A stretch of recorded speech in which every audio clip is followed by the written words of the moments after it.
In this video, I share with you Corvus Games Terrain Kickstarter, the Tycho Starport.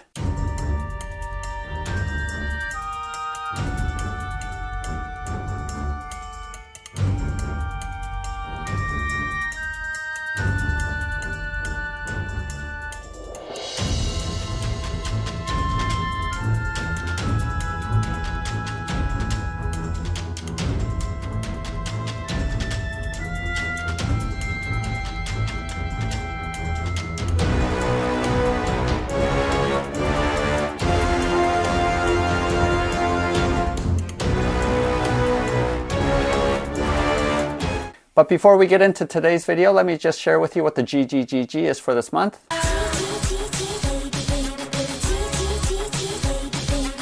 Each month, Bob the Beholder picks some of my Patreon supporters to receive gratitude gifts. And for this month of April of 2022, we have the DM Starter Set Terrain Box from Mantic, Hellboy the board game also by Mantic, God Tier the Borderlands by Steamforged Games, Spartacus by Gale Force 9, $50 to spend at Mats by Mars, $100 going towards a crowdfunder that is still being voted upon, and 2 all-in pledges for this Kickstarter.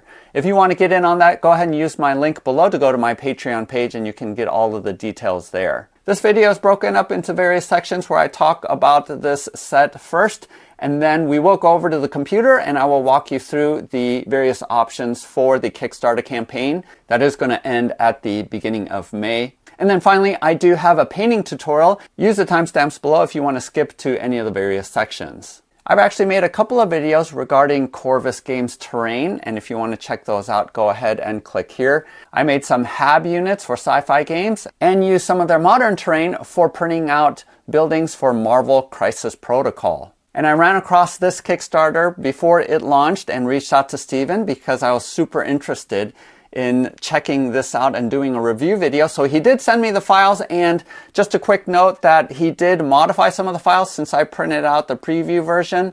So it might be slightly different, but for the most part, it's going to look like what you see here. I think this is a fantastic and versatile set, as you can see, with a lot of modular buildings that you can stack up and create height, which is something that I really like in my war games.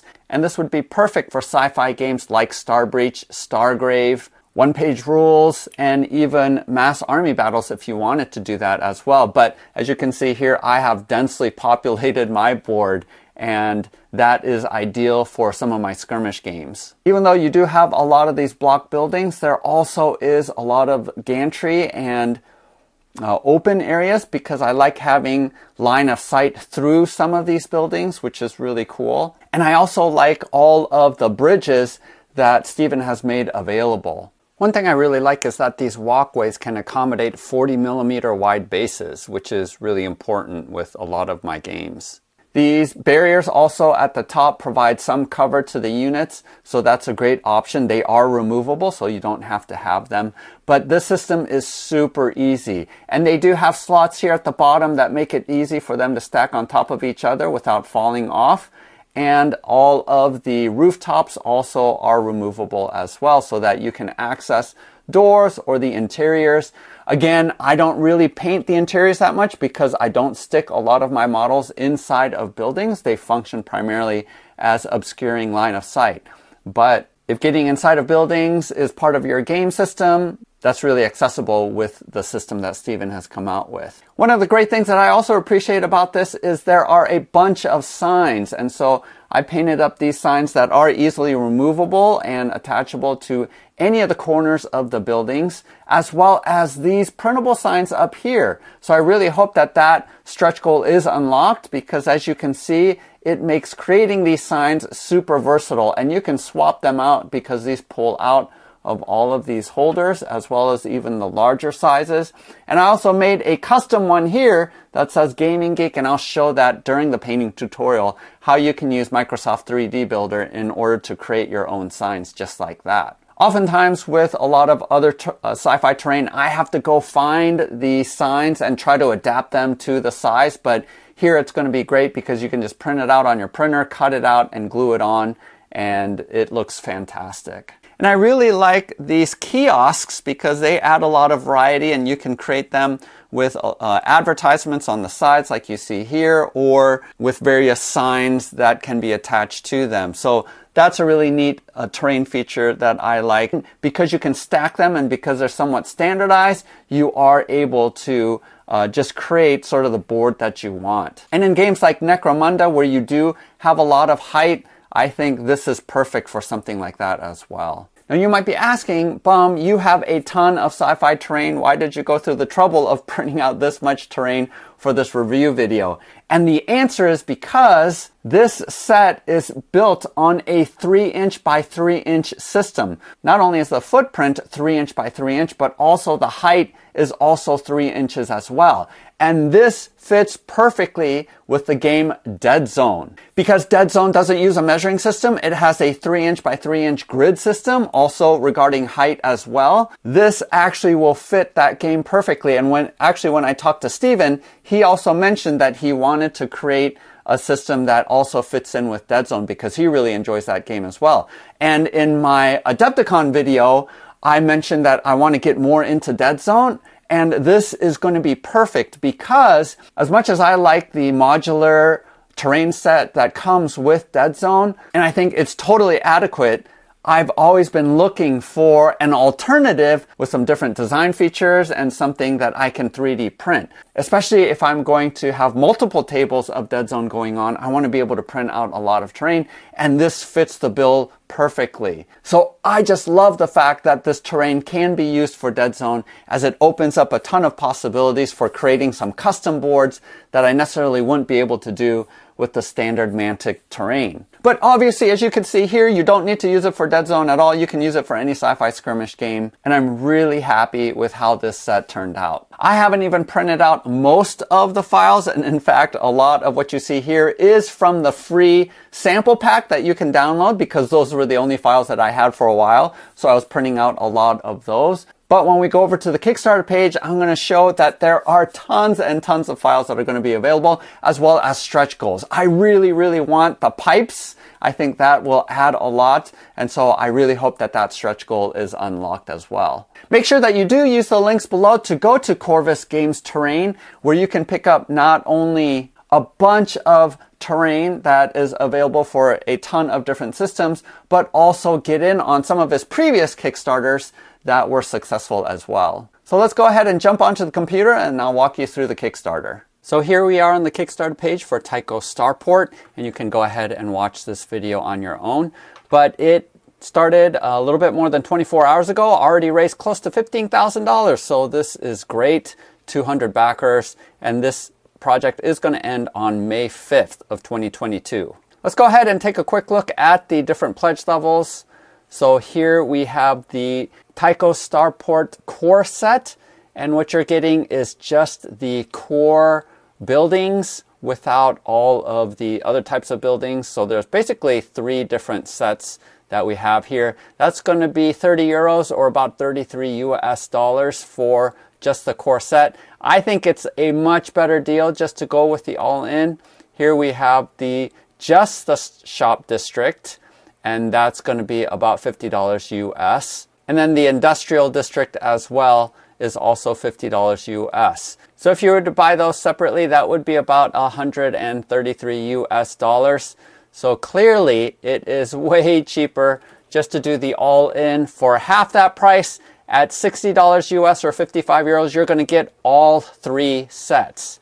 So that is the way to go. I did print all of mine at 0.2 millimeter height with 5 to 10% infill, and that provided a good amount of detail. And this is actually where I received the inspiration to paint mine yellow. I don't have any yellow terrain, and I looked at this and I go, hey, I wonder how my terrain would look like, so that's why I went that route. And it looks like Steven washed his rather than doing dry brushing like I did. And then here he has another different colored set as well. I really like how he put these accent colors, and it just makes painting quick and easy. It looks like he dry brushed here as well. So a lot of these pieces are from the industrial set.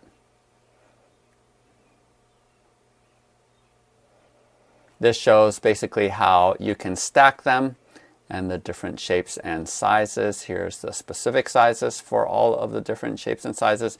Again, in terms of the English measuring system, these are all about 3 inches.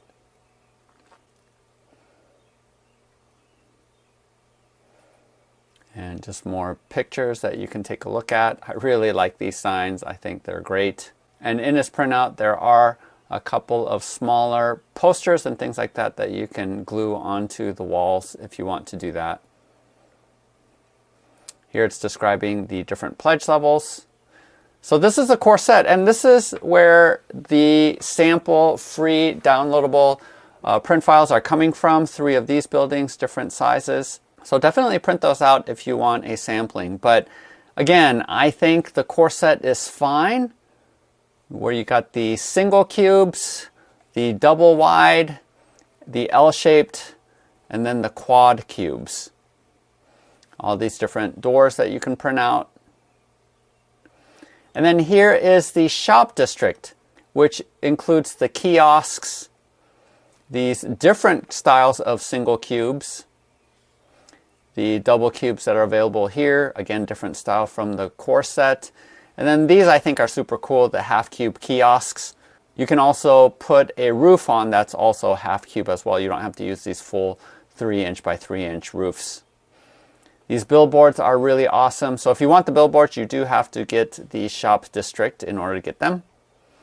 And then finally, it is the industrial district. And I really wanted these because, again, the sort of these see-through gantries is what I need for Deadzone, because I need greater line of sight to be able to see through more buildings so that a line of sight isn't completely blocked with the solid building. So that's why I wanted the industrial. It also includes this modular landing pad, which I didn't print out. Also this large comms dish as well, which I will print out in the future.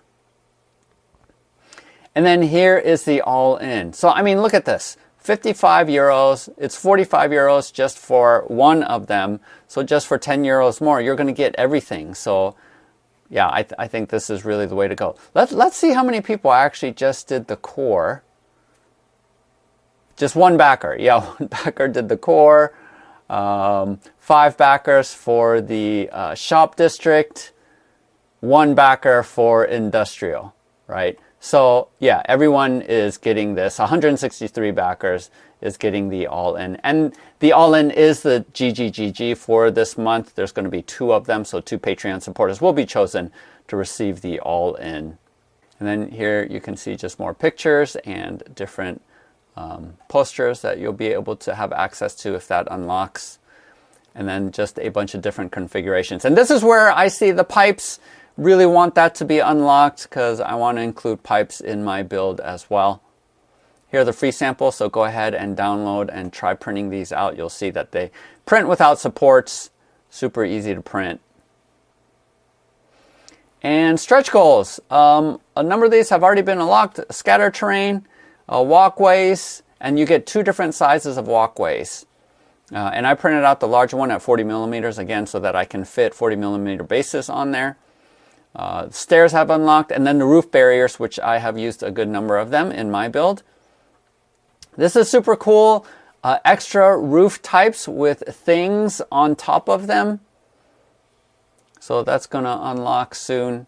And then the billboard posters. I definitely feel like these next couple will unlock.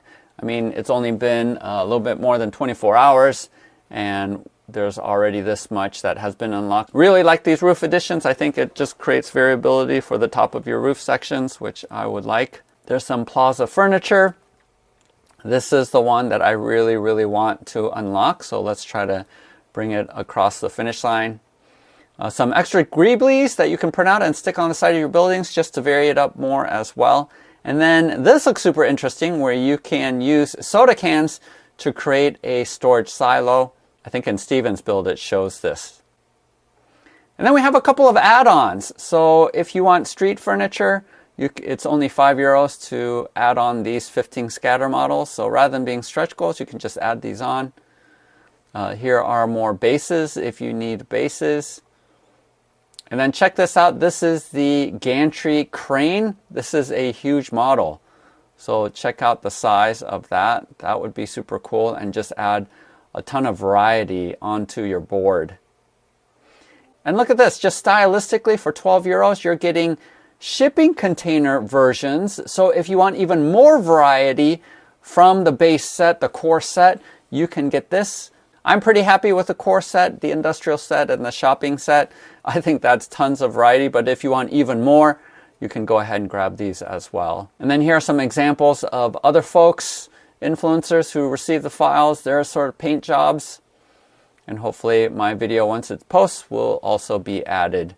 And here's some more details with just links. And again, I'm including these in the video description below. So there you go. Hopefully this video was helpful for you. And if you are excited about Sci-Fi terrain, I think this is a great set to get into. Stick around for the painting tutorial if you're interested, especially this rust effect that I was able to achieve. It is a departure from a lot of my other painting tutorials if you've seen them in the past. I wanted to experiment and try something different to really capitalize on this rusty sort of scum and villainy starport that I think I achieved with this painting. And painting is really easy. I didn't use an airbrush and I didn't use any washes. So to get this weathered effect, I did all with acrylic brush painting. Please like and subscribe, and make sure to check out a lot of my other terrain videos. Otherwise, happy printing, happy gaming. We'll see you next time. What I have here is just flat red primer. This is from Rust-Oleum, but you can use any red primer that is fairly common because it is going to be fairly matte. So pick whichever one that you want. And I actually flipped all of these pieces upside down because I think it's more important to actually hit the undersides, because that's where a lot of the rust color is going to come from as pieces rust. So it's actually more important to hit the undersides of these than it is the other side. These roofs don't matter as much. You're going to just cover it mostly for the most part.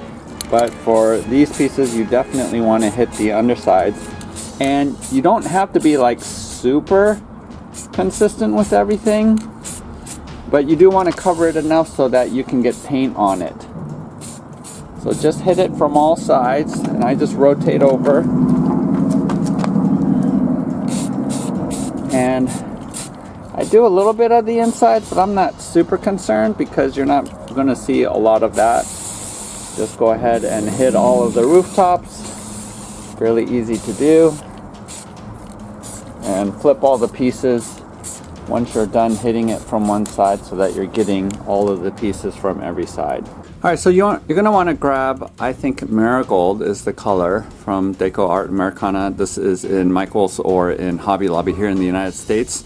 But elsewhere, if you don't have access to that, just pick sort of a goldish yellow, not a pure yellow, because it's really hard to get good coverage with pure yellow colors. So instead, and oftentimes I use antique gold. You can use this as well. It's more of a mustard color, but I like the Marigold. I want it to be a little bit of a brighter yellow, and that's why I got this one instead. And as you can see here, we're going to be painting mostly this upper part, because this lower part we're going to mask off and paint with this really light gray. So we can go ahead and just focus in on just doing this top part. And it's really handy to have these notches for signs, because that is a good marker to be consistent with how high up we're going to do the lighter color down here. I did experiment and try using one of these brushes, and it definitely does work, but I think that using a regular standard hog's hair brush actually is faster to paint than using the sponge brush. The reason why I was experimenting with a sponge brush was just to see if that would make it more spotted. But let me show you a comparison real quick. This was done with a sponge brush, and it did have more spottles like this, as you can see here, as opposed to the regular brush. But there wasn't a big enough difference, and it was a lot faster just using the regular brush that I went ahead and decided to use the regular brush instead. So what you're going to do is you want to avoid getting it into the cracks and crevices, because you want that to stay sort of that rusted color. So just be careful as you're doing it, and it doesn't matter if you're going to get it on all the pieces that are going to be silver, because we're going to go over that. And make sure you just go down low enough so that when you do the light gray, that it's gonna touch the yellow. So that's basically what you want to focus in on. So that looks pretty good. And it really doesn't matter if there is a lot of the undercoat showing, because that's the overall effect that we're trying to get, is the weathered look. If you want a really clean look, then you might want to go over it again with a second coat, but I definitely want more of a rustic, beat up look to the whole thing, and that's why I am not putting down a really solid layer of paint. And this way what you're getting is sort of the splotchiness of aged buildings, and a sense that things, the paint is wearing out unevenly on these surfaces, and that's really what I'm going for. Before we move on to the next step, I just want to show you that if you were trying to achieve the effect of having dust towards the bottom of the ground, this would be a good method to use. I mean, I would put it a little bit lower than where it is now, but this has a nice fade effect and can make the terrain look like the bottom part towards the ground is really dusty and dirty, and this would be a good way to do that effect as well. Now we're going to mask off just so that we can do the light gray on the bottom parts. And basically I have this really skinny masking tape. You can use blue tape, painter's tape, you can use any kind of tape you want. This is just what I have, and what you want to do is I just chose the tops of these holes because all of the units have them, and this is a way just to keep consistency. And you basically just want to follow the top of that and just press down. I mean, this edge right here is the most important that you want, and just get it down as much as you possibly can. Like, press in so that these indentations, it's as far in the indentations as possible. You won't, get it perfectly in there, and that will be fine. You don't have to get it perfectly, but just make your way all the way around each. And I use the same piece of tape for all of the buildings. So pick your largest building first, because you're going to need the most amount of tape for your largest building, obviously. And then go from there. So once it's taped, I'm going to go ahead and use gray sky. And the reason why I don't use white is because white is too bright, and I want it to be still a little bit muted, and that's why I use gray sky. You can use white if you want, but I find it to be a little bit too bright. Again, the coverage is actually a little bit better with the gray than it will be with your whites. I'm going to use a little bit smaller brush this time, just because it gives me a little bit more control. Get some on the brush. And you want to be careful, make sure you're not stabbing up underneath the masking tape. And just basically you're painting the same way that you did with the yellow up top. But what I do is I make sure, especially the area right where the two colors mix, or where the masking tape is at, that I'm hitting that with a pretty solid amount of color, because you don't want that to be ambiguous in terms of the color shift. You want that line to be pretty stark. So just go ahead and do that. And again, I'm being splotchy down here towards the bottom, going like that and having a little bit of a fade towards the ground.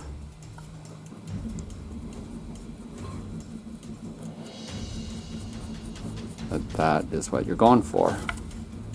Now we're going to be doing some of the silver, and I'm going to be using this shimmering silver, again from Americana, and you can use any silver that you want. I did try using this darker silver zinc first, but it was a little bit too dark. I do use this and then top off with this for these platforms, but not for all of these bits on these sides. Go ahead and just use a brighter silver, because you're not going to see it as well. It just blends in too much. So go ahead and grab whatever lighter color silver. See, here's the dark one here. that you have. You could use just a regular brush for this, and not one of these horsehair brushes or hogshair brushes. But again, I still want to maintain some of the rust color underneath, so I'm not trying to fill in the entire thing. So just go through, do all the little greeblies. I paint this thing up here just to differentiate the color a little bit. And just hit it up here. Like I mentioned before, I still want some of that rust color to remain underneath.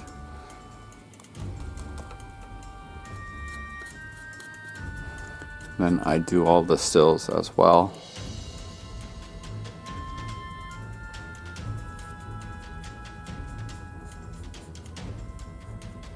Alright, so go ahead and grab some Williamsburg blue, but to be honest, you can grab any color. This is for the numbers. And originally I just went and used the gray, the light gray that I did down here at the bottom, but I think I want to use this as an opportunity to introduce a little bit of a different color. So this is what it looks like here. And again, I'm using my regular sable brush, medium-sized one, and just going over this. Relatively easy because it's all sticking up, so it can do some quick work over this. And I definitely do like a different color being introduced here. I think that is a lot better. So you can pick any color that you want. You can make it brighter. Against this black background, you definitely want a lighter color, but pick any color that you want. Light green would also look really good. Light purple would be a complementary color to yellow. So go ahead and experiment, but I do like this sort of bluish gray.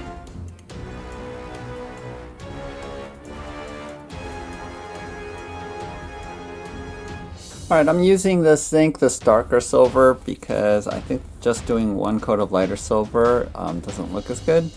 So just doing some of this. Want to just be splotchy, get some on, not get full coverage.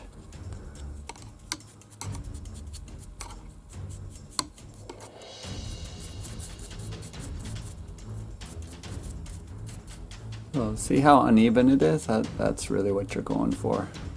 Now we're going to add some rust effects with some orange. I have here spiced pumpkin, but any orange will work. And this looks like it might be too bright, but actually it's going to work out really well. I mean, check out these pieces. Gives it that nice rusted look. And just going to grab one of these brushes, and this time we're going to stipple it on there.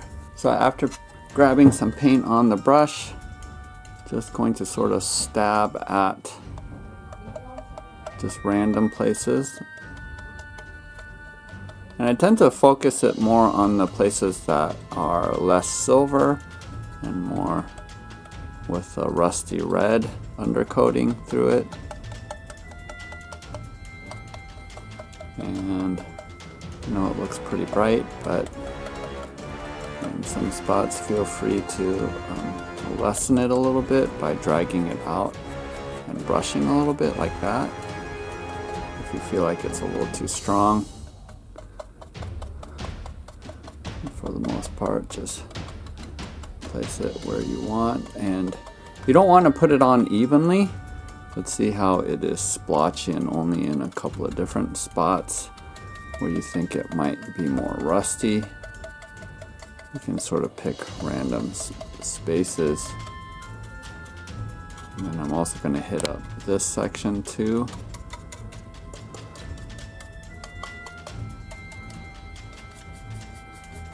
And in some areas I'm brushing like this, just to create some variety.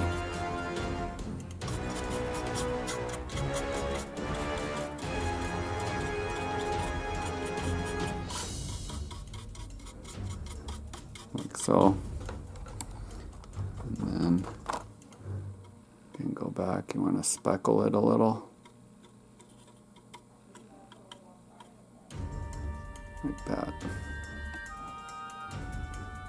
So that's sort of the effect that you're going for. I'm going to put some down here if we want. Maybe around the hinges a little bit. And on the edges where it might rust a little more. Now I don't do the building because overall it won't show up as well. But I do the metal part, so even here I do a little bit of rust effects like this. Like so. Right around where I think water might accumulate and rust it out a little more. Like that. And that's good enough. You could do these spots up here, these silver ones, but I don't do that just to make it faster. And that's what you're going for. Here I'm just gonna paint up some of the props and just putting on some gray. I'm just using a regular brush. I'm putting on some green. You pick whatever colors you want, but I'm selectively putting on the paint so that, again, some of the rust color, the base coat, is showing through. And after doing this, I'm going to put silver, highlight some silver, and then do the orange for some rust streaks as well.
All right, so this is Microsoft 3D Builder. You can totally download this for free.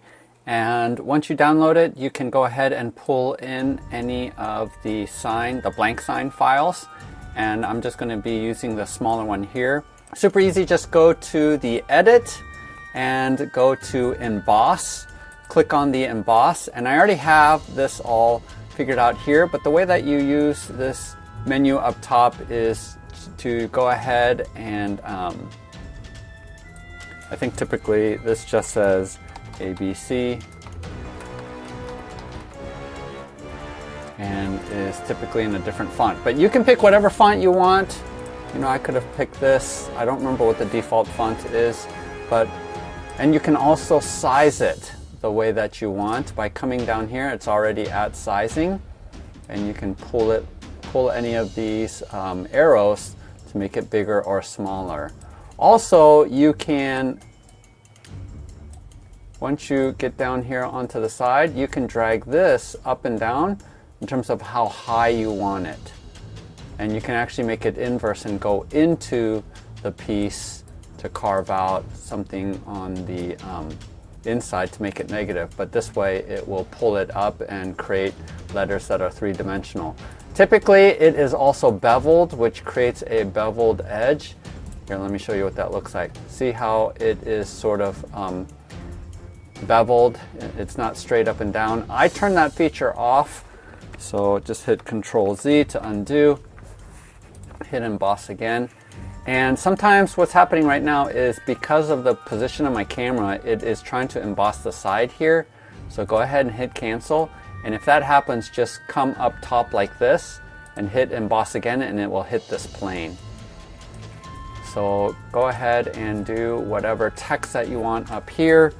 And let's say we can do Starport like this.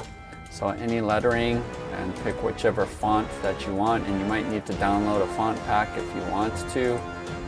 We'll turn off the bevel. And then at times after, and this happened with mine as well, after you emboss, you'll get this red line and it will say one or more objects are invalidly defined. Click here to repair. Go ahead and repair it. And I oftentimes use 3D Builder to repair any STL files that need to be repaired, and it does a great job. And then save this, and then you can import it in and it will print out. Save as an STL file. It defaults save as a 3MF file, which is Microsoft 3D Builder. You can drag that into your slicer and it will still slice it, but oftentimes I just like to save as an STL. So hopefully that's helpful for you.